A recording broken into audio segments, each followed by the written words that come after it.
Ya, kesepakatan kelas itu antara Ibu Sela dan anak-anak kelas 4. Jadi sebentar ketika mengajar, kelas 4 harus memperhatikan apa yang disampaikan atau apa yang diajarkan oleh Ibu Sela kepada kelas 4. Yang kedua, tidak boleh makan dalam kelas saat jam pelajaran. Yang ketiga, tidak boleh bermain atau bercerita dalam kelas saat proses pembelajaran berlangsung. Oke, kelas 4. Oke, hari ini kita akan belajar tentang bahasa Indonesia, kata-kata dengan kombinasi huruf yang dengan pasti. Kelas 4 ada yang tahu apa itu kata-kata dengan kombinasi huruf? Ada yang tahu? Kombinasi huruf. Kombinasi huruf. Apakah kelas 4 sudah pernah mendengar? Kombinasi huruf itu berarti gabungan dari dua huruf atau lebih yang bisa menghasilkan makna atau kata. Tujuan pembelajaran yang akan kita capai hari inilah siswa mampu menyebutkan kata-kata dengan kombinasi huruf dengan pasti. Oke, pengertian kombinasi huruf. Pengertian kombinasi huruf adalah gabungan dari dua huruf atau lebih yang jika digabungkan akan menghasilkan bunyi atau makna tertentu. Dalam bahasa Indonesia, kombinasi huruf sering digunakan untuk membentuk suku kata, kata atau bunyi khusus. Kelas 4 boleh membacanya secara bersama-sama.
Jadi yang paling bisa kasih contoh N dan G, N dan Y, N dan Y. Bunyinya? Nye. Coba sebutkan nye. Oke, yang kedua. Bunyi yang dihasilkan tidak sama dengan masing-masing hurufnya jika berdiri sendiri. Yang ketiga, kalau misalnya yang nomor 2 ini, bunyi yang dihasilkan tidak sama dengan masing-masing hurufnya jika berdiri sendiri.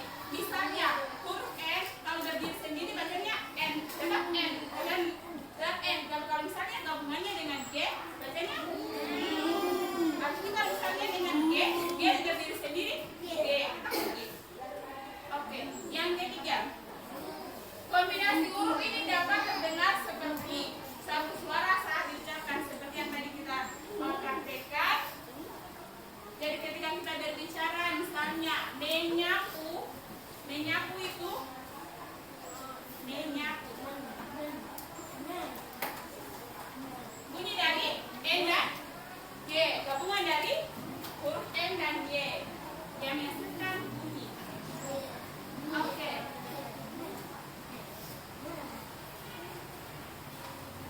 Yang berikut kombinasi huruf dengan kata-kata. Misalnya di sini ada N dan G bisa menghasilkan satu kata.